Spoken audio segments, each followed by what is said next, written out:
So the guests arrive. If you gave her that pill that they gave those people in the movie Limitless, remember that Bradley Cooper? Yeah, Bradley Coops. You're like, hey, look at me. Like Brie, you give it to her. Like 3 hours later, she's like, hey, look at me. I can make all my crayons color in the lines. It's like, whoa. You were supposed to be solving very complicated math problems. Did you write that joke down? No. Okay. Thank God. And listen, I mean, I've said some really stupid shit tonight too, but I'm just happy you didn't write that down. I'm just saying she's a dummy. Yeah.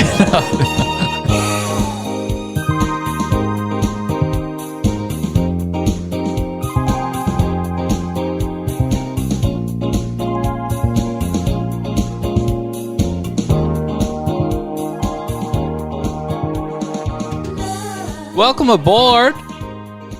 Another brand spanking new episode of another Below Deck podcast. My name is Dylan. That is Patrick. Permission to come aboard. Granted. What's up, dude? Not much. Season's winding down. How you doing, boo? Season's winding down. Hey, Dill, you and I talked about this on another podcast that we recorded earlier today. A yacht sank like 2 weeks ago, and you in your other podcast are covering it in that conspiracy theory podcast. Why don't you plug it, man? I don't want to plug. Why not? I think it's fascinating. A lot of people are interested in yachts that just randomly sink, especially after you've been awarded $2 billion. Right. For defrauding HP in an acquisition. I mean, you can't lie about what the value of your company is. Mm-hmm. And then when you beat the case, those printers pay pretty well. They can hire assassins who have underwater magical weaponry that can create cyclones underwater on coral. You can listen to the whole thing at Deep Waters, a.k.a. Conspiracy Social Club. So, that was very sweet. Thanks, Pat. Mm-hmm. Patreon.com/Another Podcast Network is where you will find our bachelorette coverage. It's the finale this week. It was a dud of a season. Dylan and I made it fun, but the good news is we have the Golden Bachelorette coming up, and I think that's going to be just a lot of fun. Yeah, a lot of fun seeing the blue hairs slam into one another, break hips, fall in love, fall out of love, possibly die. Who knows? So listen to all that at Patreon. Let's get into the episode. We have an episode, and you thought it was what? Season's winding down. It really is. There's not a lot here. No. At this point. I do want to, actually, you know what? I do want to point out, Sandy at the tail end of the episode, they made a little fib here, because you and I, we're encyclopedias of this series. I'm not. I think you are. I've probably watched almost 500 episodes of this series. Yeah. Because, we've gone deep into the back catalog. There's been 4 iterations of this a year for the last 4 years. Yeah, we're roughly around 500. So I'm an expert. Sandy has said she never has fired a low-level third stew dud. I apologize for not doing yes and, because I went to UCB like every kid with no clear career prospects did in the late aughts. Yeah. But the reason I say I'm not an encyclopedia, because we saw all these people and I was like, I vaguely remember you, but you're kind of like a lucid dream. I have no idea who you are. And this speaks to me being an idiot. There are people that I saw in the package of flashbacks that we've interviewed that I was like, who is that person? Right. Yeah. That's on me. And it's the booze and the weed, respectfully. That's right. That's why I quit drinking. What? Respectively. Kinda. Speaking of weed, we just did a podcast and I was okay for about, let's say 32 minutes. And then my tongue started to not work. So I'm praying for greener pastures here, but we'll see. My mouth isn't working good right now. Well, let me continue. Yeah. Sandy had alleged that she'd never fired a low-level third stew. And then they showed footage of Delaney. Delaney was only on the show for 2.5 episodes, I believe. Delaney, that's right. Delaney was, in fact, fired. It was you and the chief stew at the time. I believe her name was Francesca. And you let her go with one charter left. And your reasoning was you didn't need her anymore. Oh, okay. And I had famously said, why not let her sleep in the laundry room? Oh, that's right. She listened to our episode and went on Watch What Happens Live and told Andy I would have slept in the laundry room. Right. That's how I remember. That's my ego right there. Oh, okay, that's so really you good. did fire her, and she shouldn't have been in the footage as an example of people that you haven't fired. Right. Okay, that's a really good point. Anyway. You are a freaking steel trap, man. Thank you. 0 knots. Zero knots for me, too. I mean, what a fun episode. We've got death. We've got love. We've got eyebrows. We've got a new member aboard this vessel, and we have the continued Al Pacino in Insomnia Mania from Ellie. Mm-hmm. Hasn't slept in 4 days. Very concerned about being unseated in a position that is, in terms of all the positions out there in the working world, maybe among the lowest. Yeah. Yeah. Yeah, there's a couple lower. I've famously, the second time I've used that phrase, set an example of the assistant lizard washer at the zoo. Sure. It's pretty, it's like just a little bit above that. If you're a treasury secretary and they bring in somebody in the department who you feel may be gunning for you, maybe, a little paranoia that can creep in there. Oh, you're saying, hey, I think she's going to take my job cleaning shit off a toilet bowl. Oh, man. Yeah. That can't happen. 0 pots. May I start us off, Dylan? Yeah, of course. Our new stew carry arrives, and right out of the gate, she's regaling us of tales of sea rat history. Oh, yeah. I believe she attempted to serve a prostitute a Mai Tai. Yeah. And, her words, not mine. Right. The prostitute was at that point being eaten out. Uh-huh. Yeah. Getting her box munched on. Yeah, well, she didn't go that far, but Yeah. I'd like to point Sorry. out, accepting favors still leaves a couple hands free and a mouth, so it's like riding a bike and chewing gum. You could drink the Mai Tai. I could have a Mai Tai getting my box munched. That's I mean, right. lots of people could, I think she said something about a Tampax being thrown on the wall, kind of like the pickles in the beginning of Happy Gilmore. Wow, I didn't catch that one. You know? Mm-mm. Sorry. It's a revolting trade. So, we have, where are we? We're still in the first 30 seconds of the episode. That's fantastic. That's great news. Okay, so Nathan tells everybody that the new girl who he brought up to the crow's nest is Scottish. And Joe, Joe is proving to be a colossal douchebag. Mm-hmm. But this show needs that archetype. Yeah, we don't want to give any spoilers because we know who made it to the next season. We don't want to do that to people, right? Huge fan of the show, who we love, has had some insight. Yeah, we don't want to ruin it for people. Yeah, but if you're a douchebag, it might get you another season on this franchise. Is my point. Yeah, I mean, you can't speak in coded language that is that easy to decide. Oh, right. Yeah. Okay. But it is like, we may loathe Joe, but Joe is necessary. Him. Yeah. You know that movie documentary Catfish? Yeah. Reason you got the title, Catfish always shakes up the other fish in the tank. Yeah, you need them around. They keep everybody moving. And we don't need digital catfish, right? Because it's too sad. It's too depressing. That documentary didn't he walk into the house and it was a little bit like Texas Chainsaw Massacre? Kind of. There were like 2 severely disabled children there. That's correct. And the woman who was supposed to be a pop singer that had been stringing him along was in fact a 50-year-old woman who was married. Yeah.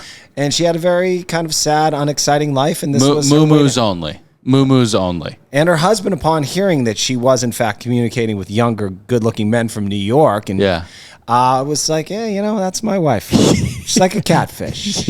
Yeah. And they didn't have a title for that documentary until he said that in that footage. Yeah. And they're like, wow. Yeah, that's sad. But it did remind me of, how in Texas Chainsaw Massacre, how like Arlie Ermy and all those freaks are all kind of like supporting one another. Yep. Because oh, shucks, that's my wife is not an appropriate response. No. Because she's trafficking psychotic behavior. Trafficking. All right. So, like we talked about, Joe's the douchebag. And that's on display when Nathan says she's Scottish and Joe goes, ugh. Yeah, right. It's a little bit like cheese going, ugh, at Joe. Okay. Got it. You're so repulsed that you're not going to toss into one another at some point. You know, it's just really, yeah, they're all so randy, these people. Yeah. They're all so randy. Yeah. I mean, Joe, you're a pig. All right, so can I do a meanwhile right now? Yeah, of course. Meanwhile, Kermit meets with Carrie and gives her the tour. And just at this point, we learn that Tommy has passed. Yeah. Now, I want to point out, who's Tommy? Why do you say that with a Well, smirk? because we don't have any frame of reference who Tommy is. At this given point, I was hoping Tommy was his pet iguana or something. Sure, yeah. Of course, we got sad news later in the episode. It's a human person. That's right. Yeah. Mm-hmm. And, you know, Nathan, I know we all process grief differently, but I want to say he got the news and he was like, let's go crack a beer. I'm going to hang out with my girlfriend tonight. You know, the Irish people, it takes us until we get a couple drinks in us before we start feeling really sad. Sure, yeah. Mm-hmm. You're genetically predisposed to being a booze bag. That's right. I mean, your organs can't function properly without a little, I don't know, what do you people drink? Whiskey? I shouldn't be saying you people. I'm like 50% You Irish. are 50% Irish. Yeah. That's why there's reason that you and I have this great chemistry, Dylan. Yeah. I think it's the Irish. It's the Irish. You know, many, many moons ago, our forefathers and mothers were just sewing eyeballs around their necks and howling into the moon. And that's why we can, speak to one another in that language. That's right. Okay. So we again do this, I'm in trouble thing from Joe. I don't know why this is so triggering to me. It's just it's so annoying to hear guys say this. Let me just say this, Dylan. It's a little late in the season to start giving out new names for cast members on a recap of 14 episodes. Hey, better late than never. Fine. Joe's name's, it's not Joe, it's Ho. I'm going to call you Ho at this point. And to quote the Balkan Biscuit, you have no fucking shame. You pig. Shame. She didn't add the pig part. I add that. But I mean, Joe's essentially like that guy in Chipotle that asked that dude to mix that burrito. No shame. Hey, I want to say, Carrie is offered a shot of Grey Goose by Joe. Thank God she declined that offer. I was like, because some sea rats have really made egregious mistakes of walking onto this boat. I mean, it's bad enough that she went out on night one. Right. But hey, Joe, we're not at a high school bonfire. That's right. Okay. So put the bottle of Grey Goose away, please. You know, is it Bondfire or Bonfire? Bonfire. With a D or an N? An N. Oh, I was going to say it should be called a Bondfire because that's when you do pass around a bottle of whiskey that you stole from your grandfather's. Yeah, your grandfather's liquor cabinet. You take a little sip there. The next thing you know, you think you're best friends for life. You know, that may be like the etymology. You know how we just lose certain letters and words? Mm-hmm. That's true. That's true. They should call it a bonfire. Yeah. Get in the comments. Let us know if you know the specific origin of that word and whether or not we've lost that D. You know, it's like salmon. You know, we all got together and we just said we're not pronouncing the L anymore. That kind of thing. But the L is still there. Salmon. Yeah. Is this good so far? I think so. Okay. And a little warning to anybody out there: never in your workplace try and cook salmon in the microwave in the common area. Battle bang your daughter. I'll have sex with your daughter. Okay. So if she's of age, always, and I mean seriously of age, like we're not going under 24. Not at all. I mean, even 24. Okay. I was 24. You know, there's this amazing. Nope. Nope. Hey, Pat. Yeah. Remind me to tell you a joke after the podcast. I'd love to hear it. Will you remind me? I will. Okay. So, I want to talk about this I'm in trouble line. We've discussed it before. Pat, let me cook. We've discussed it before. One, there's an implication. I can if I want to, which is not true. Two, she's just a person. What is this like? If somebody walks in with the correct or incorrect genitalia, depending on how you're looking at it, you go, oh, I'm in trouble. It's like pathetic almost. Like, you've completely lost agency in this? You can't not do it? What's going on here, eyebrows? Ho. Hey ho. Yeah. Well, I'll say this. You know what? And I talked about this a couple podcasts ago. It's fun being young and stupid. These are the things that they care about. Right. Well, Ellie walks out in a cute, rather revealing outfit. I think she looked like a stripper. Well, Carrie did too. I agree with her. Now, it may sound like an insult and it may appear offensive at the on the onset, but let's woke this a little bit. There's no denying that she looks like a fucking stripper. Well, why is it offensive? I agree. It's an occupation. It's an occupation. It's empowering. It's empowering. I mean, what's more empowering than getting on? I mean, we're such complicated apes. We have this strip of metal, and then somebody just gets on it, and then everyone is instantly lobotomized into making disgustingly bad decisions. How does that work? It must be unbelievably empowering. Okay, so not a great start with these two on account of Carrie said you look like a whore. I like Carrie. She's off to a great start. Okay, so tonight is the best night for her to have arrived on this boat because we're going out. Dinner table, obviously, first night, first moment. Joe sits down next to her. Ho starts moving in on Carrie. Yeah, I mean, we've got a full court press on the poor girl. We cut back to those seasons of yore.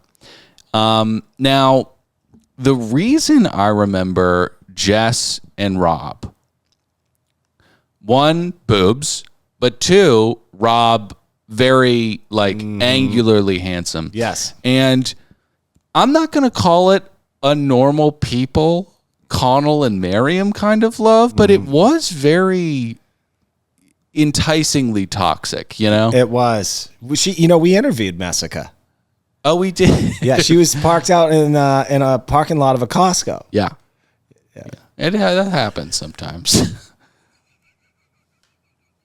Yeah. And Costco's are horrible places.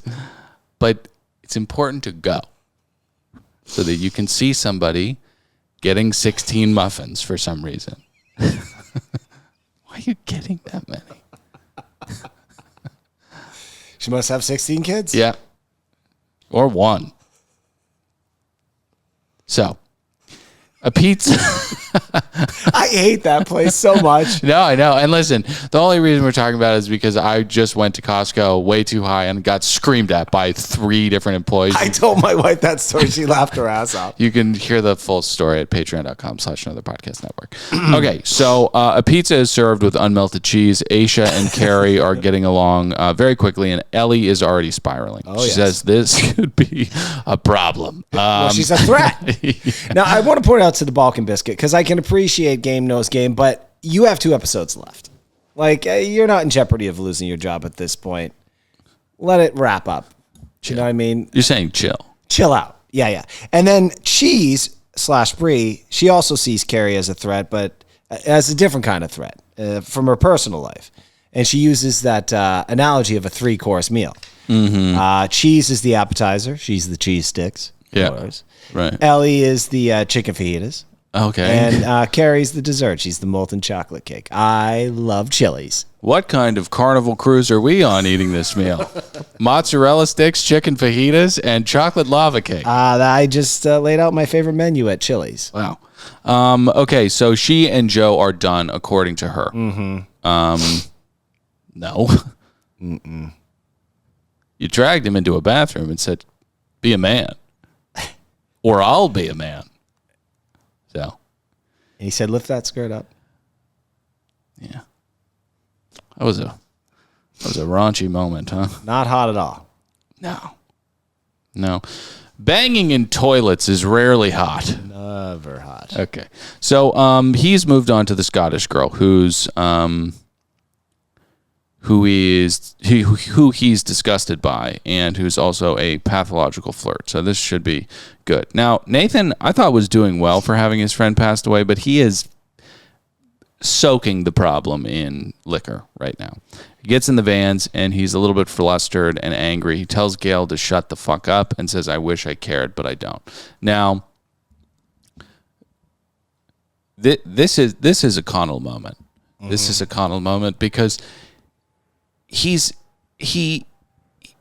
I can see where he's coming from. He doesn't care about this right now. His friend just passed away. This means nothing to him.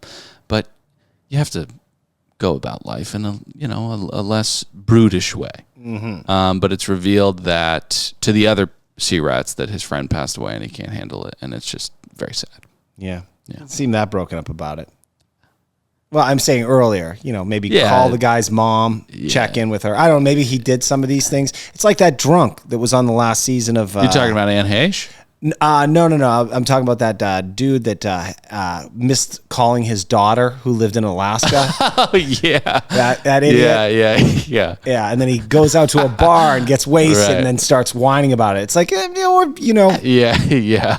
Meet the agreed time to do a FaceTime, I'm you loser. I'm just really busted up right now because I couldn't get the Wi-Fi to work.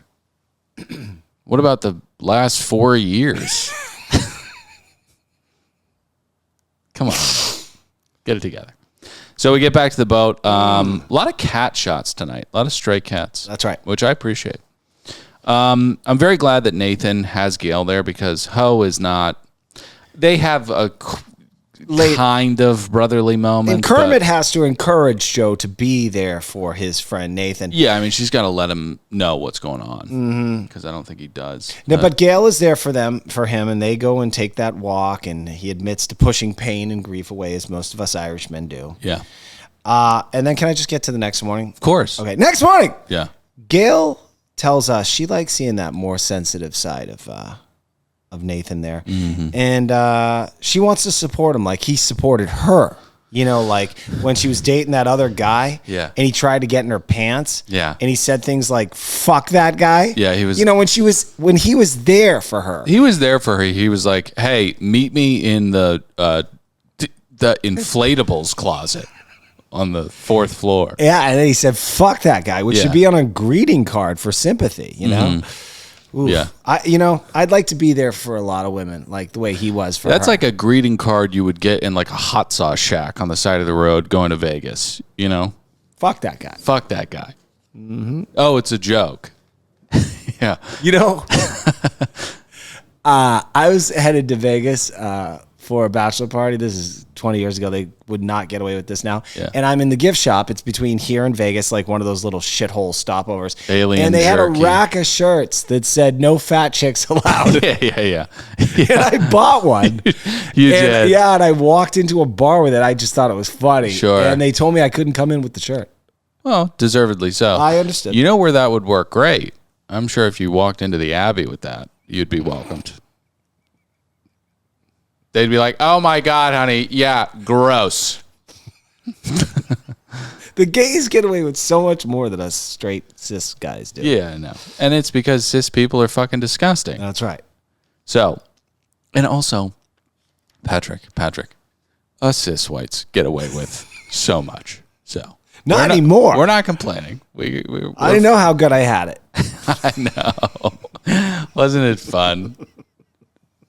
All right, so Carrie's going to be floating. Aisha has decided that she is not going to throw a stick of dynamite into the mix because Ellie is insane. Yeah. And before we get to the preference sheet meeting, Ellie, Jesus Christ, man. She goes, and I understand that Ellie doesn't know what Carrie's CV is yet, but there's still this Pride Rock conversation. Like,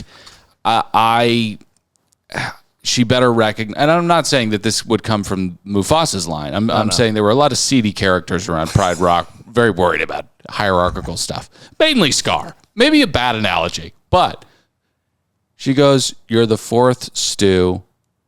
You're going to be floating. That means you're the lowest on the totem pole. Mm-hmm. Know your role. Stay back, bitch. And it's just like, I mean, to quote Pat, we're cleaning shit off toilet bowls. Speaking of shit, Dylan. Yeah. So despite Carrie outranking Cheese and Ellie, she will remain the dookie that refuses to be sucked down into that sewer line of the toilet, also referred to as a floater. Right. Yeah. Can you imagine if Poop had feelings? He's like, hey, I'm not going down that dark hole. I want to stay in this bowl and hang out for a while. Or, no. Or if it is their kind of ritualistic rite, it's their mecca. He goes, what are you doing? I can't just sit here. I got to go.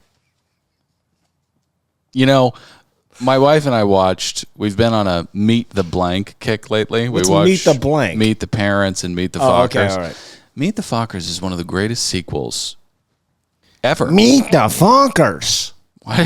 That's the nanny that had lost virginity. Meet the Fockers. Right. And she birthed a child with a minor league baseball player who looks exactly like that. I mean, it's just a fantastic film.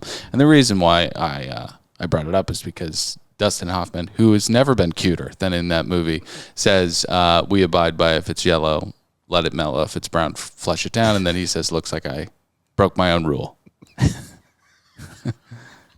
And he goes, and he flushes. Robert De Niro is so fantastic in that movie. He's retired. He's never going to work again. Yeah, no, he's very busy because what he's going to do for the rest of his life is go to like trials here. Like he's just going to stand out front of Republican nodes and just yell at people. Bob, you got so much money, man. Don't worry about it. You gonna go scream at people in Trump hats? Look at this jerk over here. This jerk. What are you doing wearing that hat? Bob, you own Tribeca. All right, let's do it. Let's get to the preference sheet meeting. Got a couple of Daytonites.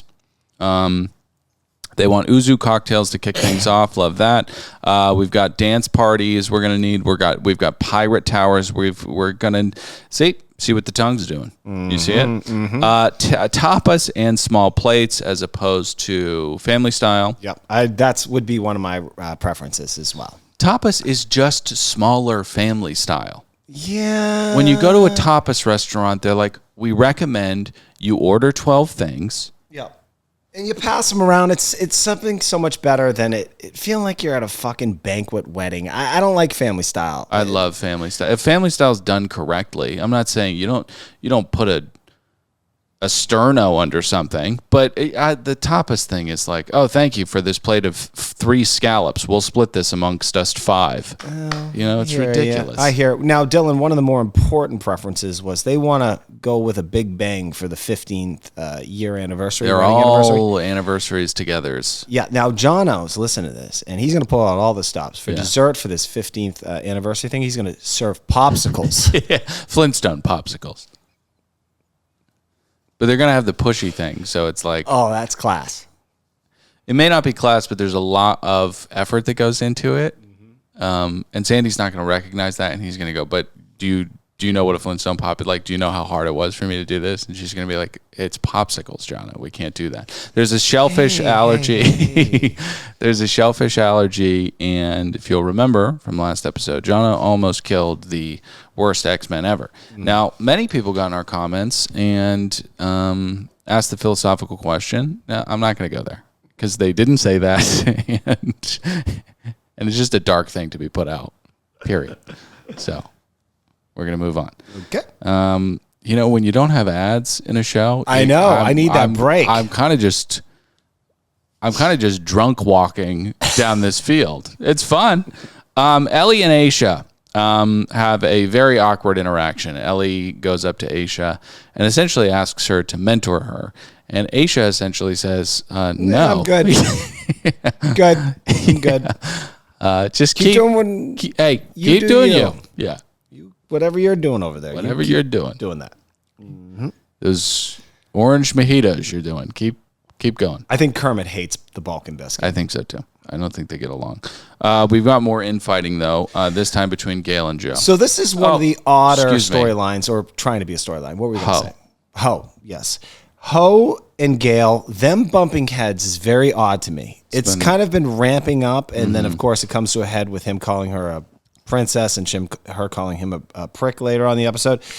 And then Nathan, I don't know where I stand with him sitting by the sideline. Did they call each other that? Yeah. Direct. Did I miss that? It was in the kitchen. They were eating lunch, which is, when you're eating food, the last thing I want to do is fight. That's why I always like, if you're fighting with your wife or your girlfriend or your spouse, whatever, don't go out and have dinner. It's going to be the most expensive, uncomfortable, miserable experience of your life. Yeah, it's why you've always hated food fights so much. That's right.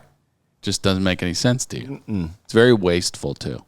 So Joe's hanging over her like a nosy cadaver, and she's bothered by it. Carrie's working hard. So is Cheese. Unfortunately, Cheese working hard is the same as having, a garbage bin of raccoons doing laundry. We've got another polo incident. And once again, Ellie keeps stumbling upon force fields that will protect her from being thrown overboard, which is, as far as I can see, the only punitive measure that makes any sense at this point. Now we're too late in the season to fire her. That's right. Before it was she's too low on the totem pole to fire. It's one of the most baffling things because this show can be pretty ruthless. I mean, we've seen people go for reasons that we didn't think they should go for. And now we've got Ellie, we're in episode 16 now. I don't think she's done a thing right. She's going to make it to the finish line, as I believe Jono's going to make it to the finish line. Mm-hmm. So Kermit learns that the crew has been covering for Cheese. Yes.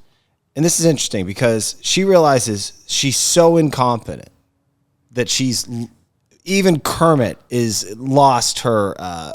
She's exhausted to even fire her. Yeah. Which I'd argue is more of an insult. Yeah.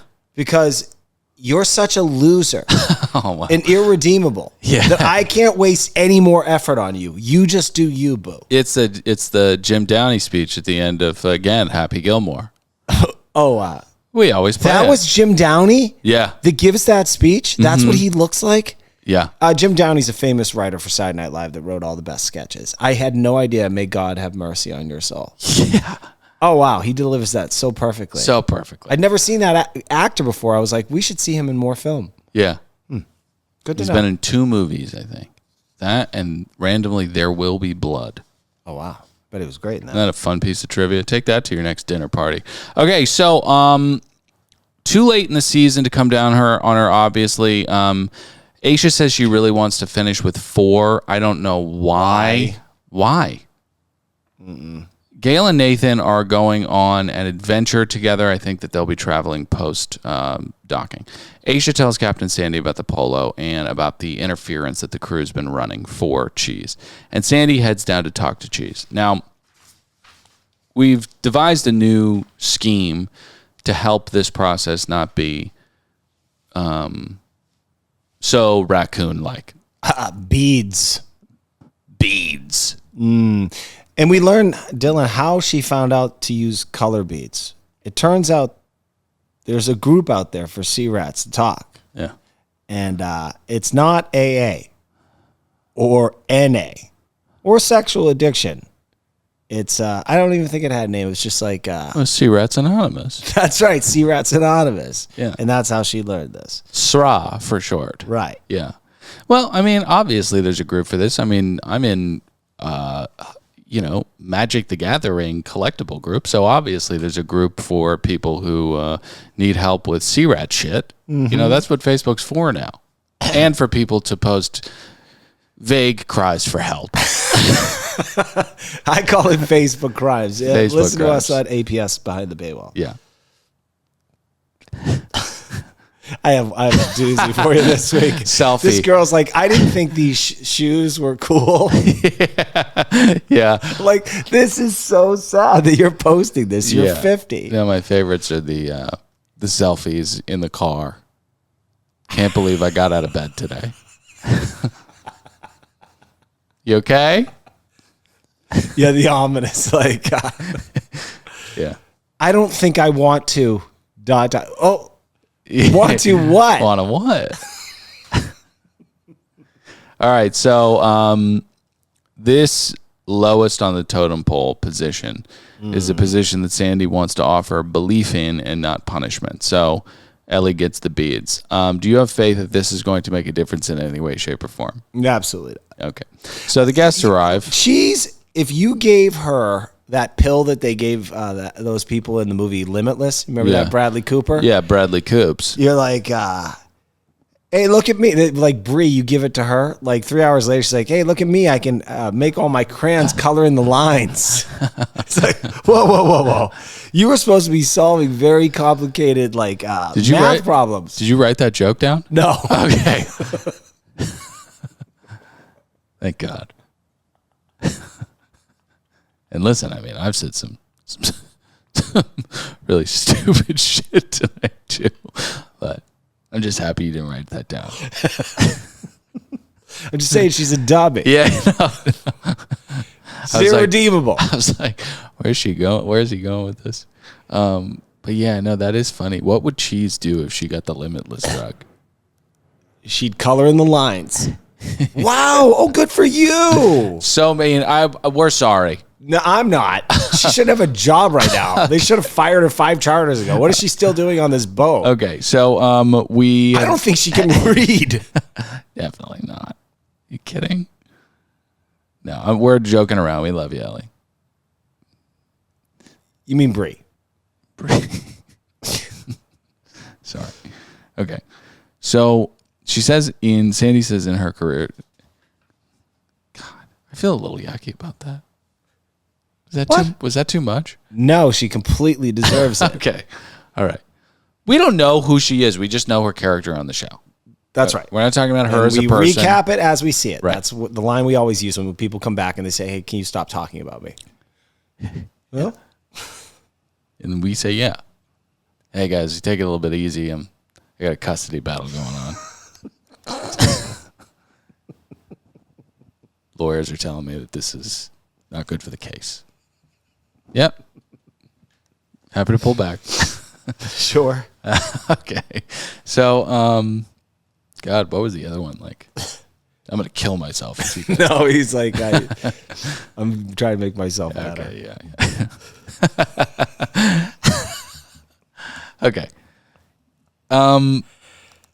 Okay, we're moving on. She gets the beads. We're moving on. The guests arrive. Couple of fun Midwesterners. There's so much room for boning in here. Mm-hmm. Aisha says, I've never been to Ohio. You can skip it. Yeah. Yep. And that's not me trying to be elitist. I think you can skip L.A. Yeah. You don't need to come to L.A. You can skip a lot of places. Yeah. But definitely Ohio. Oh, sorry. Yeah. I mean, the 20... Columbus, that's where dreams go to die. I mean, there's listen, you can skip LA, but at the end of the day, we're not going to get the Dayton games in 2028. No, we not. No, we not. Okay? What do you want everybody eating fucking chili and spaghetti and dying on their way home? It'd be unsafe. But no, there's a lot of great stuff in Ohio. Plains, flat land, you can see for miles. That kind of plains. Nice people, I think. Yeah, nice people. Yeah, got some sports over there. You get a couple drinks in them, you'll start to see that they're maybe not the nicest people. Just certain groups. I'll cut it. Oh, sure. Yeah. Okay, so Carrie is flying already. She's exploding bottles, and she has been put on cocktail duty. Now, we get some C-Rat history. Jono's mom had a tough life, taught him to move past criticism. This is one of these entries that, you filled it out in blue ink. We're going to need you to do it again in black, right? Yeah. Because what we need to get charting is specificity, right? If Toomey had said... I went to a dance recital. Something horrible happened. Something horrible I finished happened. the recital, and it changed my life. It showed me that I can get through things. The devil's in the details. The devil is in the details. So, Jono, we're going to need you to go back to that well or not. But like we've said many times, you don't want to be on this chart. No, you don't. So we've got absolute pandemonium with this undocking. Ian hasn't, or he's not seeing things again. And as we've discussed, what with him holding dimensions together, sometimes he gets overwhelmed, starts to lose sight of things, sees the cosmos as well as the dock. So he's in a state of confusion. This time, it sends him into, he turns into a mute, essentially. She's like, what's going on? And he's just not speaking. It's very odd. It's very odd. Someone had pointed out, Dylan, that the reason we don't find him interesting and we, in fact, find him annoying is he's not a drunk or a sexual predator like most bosuns, so he's not interesting to us. But, dude, I am so sorry to the person that wrote this because this made me so happy when I saw it. I got to find this. What is it? One of our fans said the reason you don't like Ian is because he looks like Waingro from Heat. And I was like, oh my God. Is that the guy at the beginning during the robbery? He shoots the innocent people and then they spend the entire movie trying to find him. And then Heat is such an amazing movie, but the end makes no sense at all. De Niro goes back to get Waingro. Right. And that's when everything goes tits up. It's dumb. It's dumb. De Niro would never do that. He would never do that. It's just so ridiculous. Go ahead. I'm trying to find this person's name. Okay. name. So then we, let's see here. Oh, it's the tail end of the episode while Dylan fights. Oh, great name. Norbert. Oh, I love that. Yeah. I was going to say we have lunch, but they didn't really show the food, so I don't even think you can recap that. No, all we have are broken glasses. She says I didn't say come. I said stand by right in front of the gas. Kind of awkward. It's unprofessional. Yeah, let's just, I don't know. Awkward situation. Ellie and Carrie are going at each other already. Ellie feels like she's going to get demoted, and Carrie twerks for Ho. We put 3 shackles into play in the Wawa, and we come out in karate gear. Now, this is when we get to Joe and Gail fighting a little bit. He says she doesn't respect me, and my question is, how could she be? Or how could she respect you? You've been awarded a title that everyone on the boat knows you don't deserve because Nathan's a more competent person. You've also treated women like absolute shit the entire season and put it on them. So why would she have any respect for you? Yeah, this doesn't make any sense. He also thinks that he can't give her any orders because anything that comes out of his mouth, it seems like he's being condescending. I'm not so sure about that. Yeah. Yeah.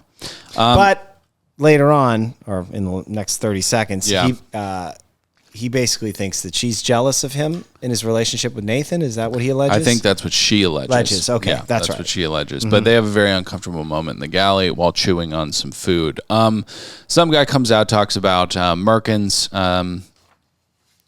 It's always weird when you have like Peter Pan adults that are overtly sexual with stuff. It's like, what is going on? It's not funny.